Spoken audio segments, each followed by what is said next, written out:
Hi, Karena here from the Salopian Inn in McLaren, Vale.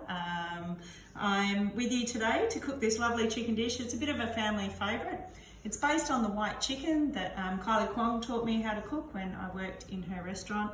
And then we've added a few things and made it into our own family favourite. So let's get cooking.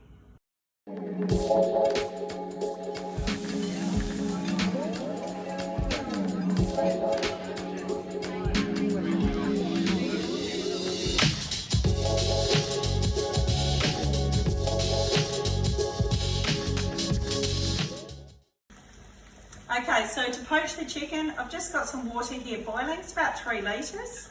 I'm going to add some liquorice root, cinnamon quills, star anise,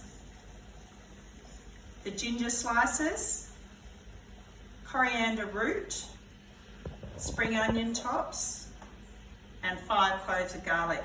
If you're not a big fan of garlic, you can add a bit less, but it's great for immunity and we all need a bit of that at the moment. So also adding in, I have sugar and salt. I have oyster sauce. Let's rinse that out. I have some sesame oil. It's just coming out beautifully there. And then we have some Shaoxing wine. We have soy sauce. All in there together. So we've added all our sauces and we are bringing that back up to the boil, and then we're going to add in the chicken. So now we're going to poach our chicken. We've got our beautiful broth there. I've let mine reduce down a little bit and concentrate those flavours. It's about 5 to 10 minutes of simmering. This chicken's about a 1.8 kilo chicken. We're going to poach it for 12 minutes. It's a free-range chicken from Nomad Farms. You can buy reasonable quality free-range chicken from a supermarket, but going to the producers or a farmer's market and buying direct from the farmer is always the best way to support our producers. So we're going to drop the chicken in now. I just make sure we fill up that cavity, so it will come up a little bit as we pop it in. Whoop. But as that cavity fills, the chicken will fit in this pot really, really nicely. So I'm just going to pop down this plate, and I'll grab a ladle and we'll ladle some broth over the top. So we've got that chicken all filled up, the cavity nice and filled. And I've also flipped the chicken over so the breast side is down. Obviously there's more meat at the bottom of the chicken. And now we're just going to poach this for 12 minutes. So just a really gentle simmer. We'll just turn that up ever so slightly here. Just so you've got some liquid moving around, but you don't want a hard boil because you don't want to overcook or toughen the texture of this beautiful chicken. I am going to pop a lid on it. We'll let that simmer away. So the chicken's all cooked now. My timer's gone off. Resist the urge to lift that lid. Just leave it in there.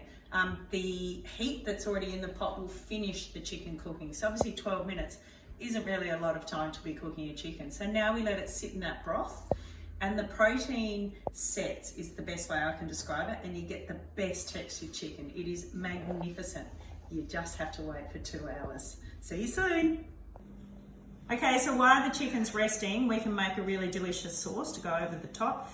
You don't have to make this. You could easily dress the chicken just with some simple soy and sesame, a bit of chilli sauce, and really enjoy it.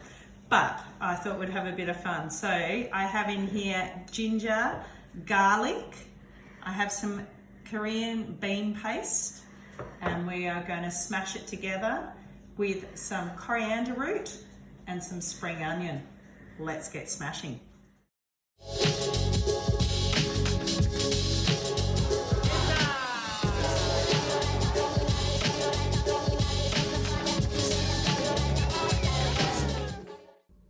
So I've taken the chicken out of the broth. I've waited my 2 hours and I've just strained it in another container. It does lose a lot of liquid. You can let the chicken go completely cold. It is delicious chilled. It's a really, really good easy dinner with a salad or some noodles or whatever you like. But I've cut it in half and I've taken that backbone out, and then all we do is we take off the drumstick, take off that wing just here, and it will just drop in between. Just give your knife a little tap And what I'd really recommend is while you're trying to carve this chicken is just to have a tea towel close by, because it is quite tricky with all the liquid that comes off the chicken. So just straight through, give it a tap at the other end, and that'll just get through the other bone. I've just missed a bit there. Just that one there, didn't quite go through. So just give it a little tap. You can use a cleaver or a really good quality strong knife, and then onto the plate. I leave it on the bone. Meat always has far better moisture on the bone. So we just go straight through that leg joint, flip it over, pop it on the plate. And then the wing, which is the favourite bit in our house, I just divide up. There's only 2 people arguing over it. But that's obviously just half the chicken as well, so you could carve the other half of the chicken. So that's that liquid I was talking about. It just leaks out of the chicken a bit. And then there's our delicious sauce that we made up. We've also got our broth that we have strained off the chicken. You can pour a little bit of broth over it if you like, or you can have this separately as a soup. You can keep it and make so chicken noodle soup, or more of a fur kind of soup with that broth. You can use it in stir fries. It is liquid gold. It's fantastic, packed with flavour, and you've basically, made yourself another meal while you're making this chicken. But we're just going to keep it simple here. We're just going to spoon over some of our sauce over the top of the chicken. Steamed rice on the side, just some simple rice noodles that have been soaked. And then some cucumber and crispy lettuce and things like that would make this into a fantastic meal. But for the minute, that's our chicken. I love a bit of coriander, or garden fluff as I like to call it. But that's our really simple poached chicken for you guys to try at home. I hope you enjoy it. Thanks for spending a bit of time with me in my kitchen at my house. Okay, thank you.